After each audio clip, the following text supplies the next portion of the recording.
अगर आप भी लेना चाहते हैं देश दुनिया की तमाम जानकारी तो आज ही सब्सक्राइब करें हमारे चैनल को।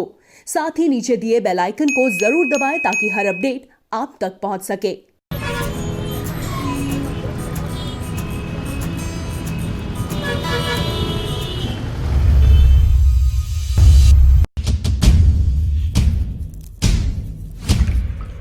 नमस्कार, प्रभात साक्षी देख रहे हैं आप। आपके साथ मैं हूं अंकित सिंह। कार्यक्रम है चाय पर समीक्षा और हमेशा की तरह इस कार्यक्रम में हमारे साथ होंगे प्रभात साक्षी के संपादक नीरज कुमार दुबे जी। सर, बहुत स्वागत है आपका इस कार्यक्रम में। अमेरिका दुनिया का सबसे पुराना लोकतंत्र, लेकिन हाल फिलहाल में जो अमेरिका संसद या उसके आसपास की जो घटनाएं हुई हैं वो अमेरिका को आने वाले दिनों में किस दिशा में ले जाएगी, इसी पर हम बात करेंगे। सर, जो घटनाएं हुई हैं उसको कैसे देखते हैं आप?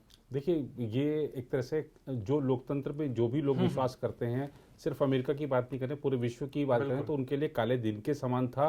और ये हम उस पर आते हैं भी कि अमेरिका को क्या नुकसान हुआ है। लेकिन सबसे पहला जो सवाल है, अमेरिकी रक्षा सुरक्षा एजेंसियां हैं, अमेरिकी गुप्तचर एजेंसियां हैं, उनके ऊपर सवाल है कि आपके पास इतने संसाधन हैं, आपके पास इतनी जानकारियां होती हैं, उसके बावजूद आप अंदाजा नहीं लगा पाए कि एक जो भीड़ है वो आने वाली है। और दुनिया देखकर स्तब्ध है। लोकतंत्र पर हमला हुआ है, उसको देखकर दुखी तो है, लेकिन स्तब्ध भी है कि जो भीड़ है वो संसद परिसर में घुस जाती है, जो प्रतिनिधि सभा की अध्यक्ष हैं उनके ऑफिस में घुस जाती है, वहां से माइक उठा ले जाती है, तोड़फोड़ करती है, खिड़कियों के जो शीशे टूटे हुए हैं, बिल्डिंग पे जो लोग चढ़ रहे हैं, वो दिखा रहा है कि ये हो क्या रहा है। मतलब लोगों को विश्वास नहीं हो पा रहा है कि क्या अमेरिका में भी ऐसा चीजें हो सकती हैं, जैसा कि हम सोमालिया में, केन्या में, यहाँ वहाँ देख सकते हैं। और यही एक कारण है कि इस तरह का मजाक चल रहा है कि सोमालिया और केन्या मिलकर अमेरिका में एक प्रतिनिधिमंडल भेजने वाले हैं कि वहां पर लोकतंत्र की स्थापना हो सके। लोकतंत्र के प्रति विश्वास रखने वालों को एक बड़ा झटका लगा है, क्योंकि जो संवैधानिक प्रक्रियाएं हैं उनको ऐसा बाधित किया जाएगा, ऐसा किसी को विश्वास नहीं था, कल्पना तक नहीं की थी लोगों ने। लेकिन आखिरकार संविधान की ही जीत होती है और अमेरिका में भी वही हुआ है। जो ट्रंप हैं उनको हार माननी पड़ी है, भले ही वो मना करते रहे कि ठीक है मेरे को नहीं, ये जो नतीजे आए हैं मेरे को स्वीकार नहीं है। लेकिन जो आप देखिए कि प्रक्रियाओं को सारा पूरा किया गया वहां पर। जो इलेक्टोरल कॉलेज के जितने वोट उनको मिलने चाहिए उतने मिले हैं, उसकी पुष्टि हुई है सीनेट ने। और जो आपका दोनों सदन है वहां पर अमेरिकी संसद के, दोनों सदनों ने मुहर लगा दी है उन वोटों पर। और उसके बाद घोषणा हुई है कि जो बाइडेन ही जीते हैं, कमला हैरिस ही उपराष्ट्रपति का चुनाव जीती हैं, और वही सही भी है। और ट्रंप बार बार कह रहे हैं कि मैं इन जो परिणाम को नहीं मानता। तो कैसे नहीं मानोगे आप? आपने चुनौती दी विभिन्न राज्यों में जाकर कि ये परिणाम गलत हैं, लेकिन आप सबूत नहीं पेश कर पाए। अदालत ने सभी याचिकाओं को खारिज किया है। फिर ये सिर्फ जिद पकड़कर बैठ जाना कि मुझे स्वीकार नहीं, इससे काम नहीं होता। एक आदमी को क्या स्वीकार है, क्या अस्वीकार है, इस पर देश नहीं चलता है। और ट्रंप अपनी विश्वसनीयता खो चुके हैं। और ये एक चीज देखने को मिल रही है कि जैसा अमेरिका का जो राष्ट्रपति पद होता है वो दुनिया का सबसे ताकतवर पद माना जाता है।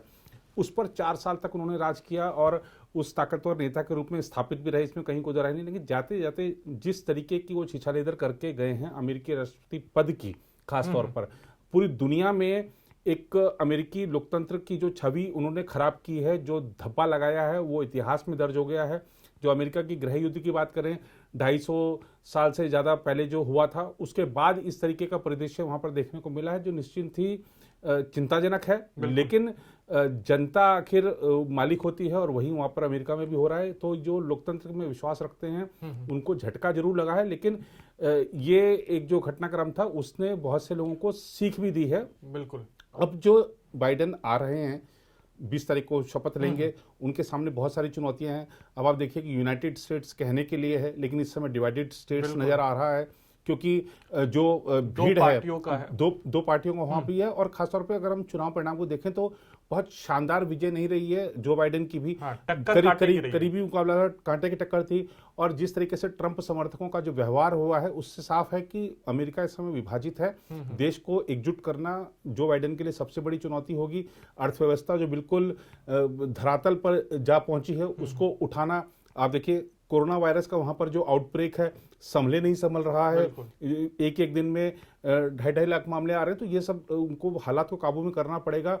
जो निवेशक हैं उनका विश्वास जीतना होगा और खासतौर पर इंडस्ट्री के लिए प्रोत्साहन पैकेज जरूर लाना होगा उनको, वरना तो बहुत हालात विकट हो सकते हैं।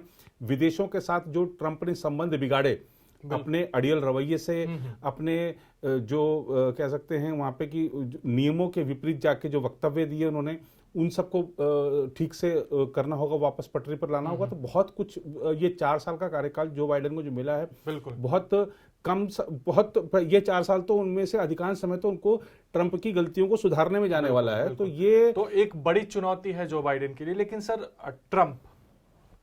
ट्रंप के इसके बाद ट्रंप के सामने कैसी चुनौती होगी? माना जा रहा है कि अभी 12 दिन बाकी हैं विदाई के, लेकिन उससे पहले महाभियोग भी आ सकता है।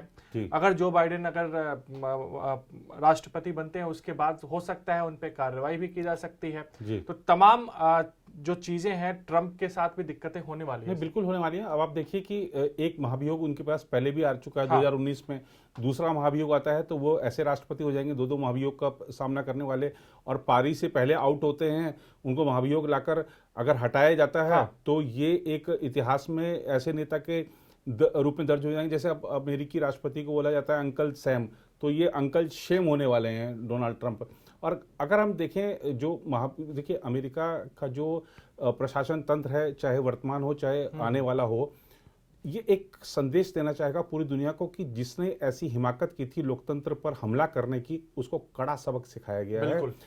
तो डोनाल्ड ट्रंप ये जो 12-14 दिन अगर बच भी गए हैं उनके कार्यकाल के, उस दौरान वो बच भी जाएं तो उसके बाद क्या वो बच पाएंगे ये करने के बाद? अच्छा, और दूसरा उनके जितने भी समर्थक थे जिन्होंने संसद में इस तरीके की कार्रवाई की है, हमले की कार्रवाई की है, उनको भी कड़ा सबक सिखाया जाएगा। अमेरिका उनको बख्शने वाला नहीं है।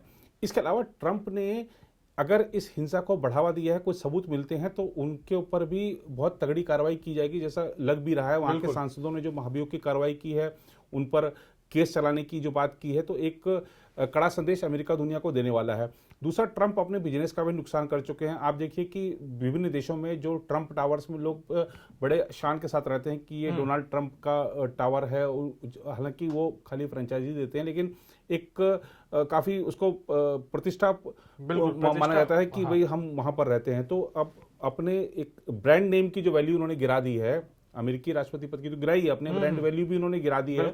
तो ये एक बड़ा नुकसान करके ट्रंप अपने पैरों पे खुद कुल्हाड़ी मारकर जा रहे हैं और आने वाला वक्त अमेरिका के लिए बहुत चुनौतीपूर्ण रहने वाला है। लेकिन मुझे ऐसा लगता है कि ये जो कुछ भी घटनाक्रम हुआ है, ये कहीं ना कहीं इसमें भारत को थोड़ा सा फायदा मुझे ऐसा मिलता दिख रहा है कि इस समय भारत की जो इमेज है, एक अमेरिका सबसे अगर अमेरिका सबसे पहला लोकतंत्र है तो भारत सबसे बड़ा लोकतंत्र है। अब आप देखिए कि भारत का जो लोकतंत्र है कितना मजबूत है। हम अगर अब तक का इतिहास उठाकर देखें तो 5 मिनट नहीं लगे, अगर सरकार बदली है तो सत्ता हस्तांतरण में। बिल्कुल। अब अगर आपातकाल को लोग अपवाद के तौर पर देखते हैं तो इंदिरा गांधी अगर चुनाव हार भी गई थी तो उन्होंने सत्ता हस्तांतरण मोरारजी देसाई को आसानी से कर दिया था। वो बिल्कुल कर दिया था, उसमें कहीं कोई दो राय नहीं है। अब एक इस तरीके की रिपोर्टें हैं। अब आप देखिए कि जब अमेरिका में इतना बड़ा हमला हुआ, संसद पर हमला हो गया, प्रदर्शनकारियों ने घुसे, लेकिन आप उस दिन के वहाँ के अगर बाजारों की रिपोर्ट देखेंगे तो वहाँ के जो शेयर बाजार हैं वो उछाल मारे हैं। जबकि अगर ऐसा कहीं और घटना होती तो शेयर बाजार बिल्कुल डाउन हो जाते, लेकिन वहाँ पे उछाल मारे क्योंकि जो बाइडेन की जीत को कंफर्म कर दिया है जो यूएस पार्लियामेंट है। अब माना जा रहा है, इंडस्ट्री को उम्मीद है कि वो एक बड़ा प्रोत्साहन पैकेज लेकर आने वाले हैं, और जो प्रोत्साहन पैकेज इंडस्ट्री को मिलने वाला है, जो निवेशकों को मिलने वाला है, वो जो निवेश है, भारत एक सुरक्षित निवेश देश के रूप में उभरा है। भारत में अच्छा निवेश आने वाला है और भारत के साथ संबंध भी अच्छे होने वाले हैं। तो मुझे लगता है कि कहीं ना कहीं भारत को जो बाइडेन का जो प्रशासन आ रहा है उससे लाभ होगा। लेकिन अगर हम कुल मिलाकर देखें ट्रंप के कार्यकाल को, तो ट्रंप अपने सनकी मिजाज के लिए और खासतौर पे जाने जाएंगे। और आप देखिए कि वो आकलन सही नहीं कर पाते क्योंकि उनका राजनीति से कभी कोई संबंध रहा नहीं है। बिजनेसमैन थे, टीवी पर कार्यक्रम प्रस्तुत करते थे, तो ये सब करके सीधा राजनीति में आए और अचानक ही उनको जीत मिल गई और सब कुछ उनके लिए नया था और उसको उन्होंने उसी तरीके से चलाया जैसे वो शायद अपना बिजनेस चलाते होंगे। बिल्कुल। अब आप देखिए कि हम पिछले साल की बात करें, वहाँ पर एक अश्वेत व्यक्ति की मृत्यु हो गई, और मृत्यु भी कैसे हुई, पूरी दुनिया उस पर उद्वेलित थी कि उस पुलिस वाले ने गर्दन पर घुटना रख के उसका दम घोट दिया और वो बेचारा मर गया। ब्लैक लाइव्स मैटर अभी ट्रेंड किया, कुछ दिनों तक पूरी दुनिया में ट्रेंड किया। हाँ। और जो जब प्रदर्शन हो रहे थे अमेरिका में, चुनाव का समय था वो भी, तो ये डोनाल्ड ट्रंप उनको ठग कह रहे थे, उन प्रदर्शनकारियों को कि ठग हैं। ये जो प्रदर्शन करने गए हैं वहाँ पर पार्लियामेंट पे, उनको ये देशभक्त बता रहे थे। हालांकि उसके बाद जब देखा माहौल देश में ऐसा विपरीत है तो उन्होंने निंदा भी कर दी। तो बड़बोलापन है, या आप अगर हम याद करें दूसरे देशों को छोड़िए, अगर हम भारत के साथ की बात कर लेते हैं तो उनके ऐसे कई सारे दावे थे कि भारत के प्रधानमंत्री ने मुझसे कहा कि कश्मीर मुद्दे पर जरा हस्तक्षेप कीजिए। भारत के प्रधानमंत्री ने बोलते, भारत की सरकार की तरफ से एक बयान आता संसद में, उससे पहले अमेरिकी विदेश मंत्रालय ने बयान दे दिया कि ऐसा कुछ नहीं हुआ है। ऐसा कुछ तो नहीं अपने राष्ट्रपति की बात को बिल्कुल अमेरिकी प्रशासन खारिज कर रहा था। तो इससे दर्शाता है सब कुछ कि कैसे वहां पर प्रशासन चलता था। अब आप देखिए कि जितने वहां पर मंत्री रहे हैं उनकी कैबिनेट में, कोई 3 महीने, कोई 4 महीने, कोई 6 महीने, सबको बर्खास्त। तो मतलब जो उनकी बात नहीं सुनता, जो उनका यस मैन नहीं बनता, उनके साथ उनको काम नहीं कर सकते। तो सनकी मिजाज था, सनकी व्यक्ति को अमेरिकी जनता ने गद्दी से उतार कर फेंक दिया है, और ये 12-14 दिन का कार्यकाल है, ये उनके लिए एक एक दिन भारी पड़ने वाला है, चुनौती भी रहने वाला है इसमें। बिल्कुल। लेकिन जो बाइडेन जी, उम्मीदें इनसे काफी रहेंगी, लेकिन सर अपने आप को एक मैच्योर पॉलिटिशियंस के रूप में इस दौरान उन्होंने उभारा है, बिल्कुल, और अमेरिका को इसलिए उनसे उम्मीदें भी होंगी। जी, जो बाइडेन के आने के बाद से भारत के साथ कैसे रिश्ते हो सकते? नहीं, जो बाइडेन देखिए, वो बराक ओबामा के टाइम पर वो उपराष्ट्रपति रहे हैं और 8 साल वो उपराष्ट्रपति रहे हैं, प्रशासन को समझते हैं और देशों के साथ संबंध कैसे रहे हैं, ओबामा प्रशासन में कैसे संबंध बेहतर बनाए गए, वैश्विक चुनौतियां क्या हैं, उन सबको वो भली भांति समझते हैं, क्योंकि 8 साल उपराष्ट्रपति रहे हैं, वो देखा है करीब से, सही मुद्दों को जानते हैं, समझते हैं। और चुनाव प्रचार के दौरान भी वो बहुत मैच्योर रहे हैं। और चलिए चुनाव प्रचार को छोड़िए, जब वो निर्वाचित हो गए, अब निर्वाचित हो गए हैं और उसके बाद से 3 नवंबर को जब इलेक्शन रिजल्ट आए, उसके बाद से अगर हम आज 9 जनवरी को बात कर रहे हैं, तो उससे एक दिन पहले ही ट्रंप ने हार स्वीकारी है।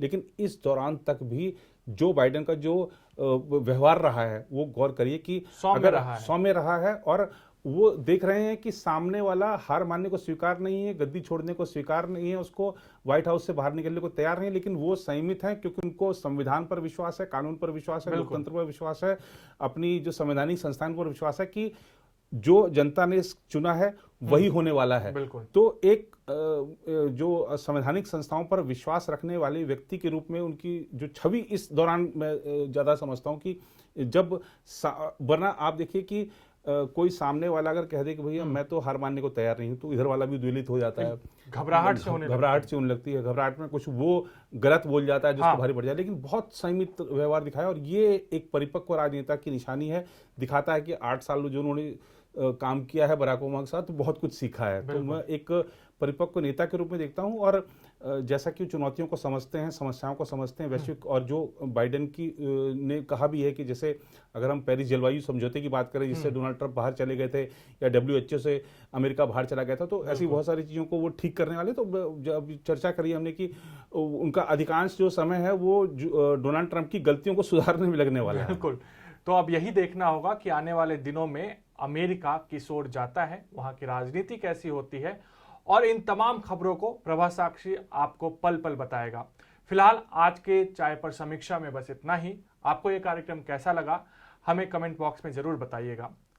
मुझे यानी अंकित सिंह और प्रभा साक्षी के संपादक नीरज कुमार दुबे को दीजिए इजाजत। नमस्कार।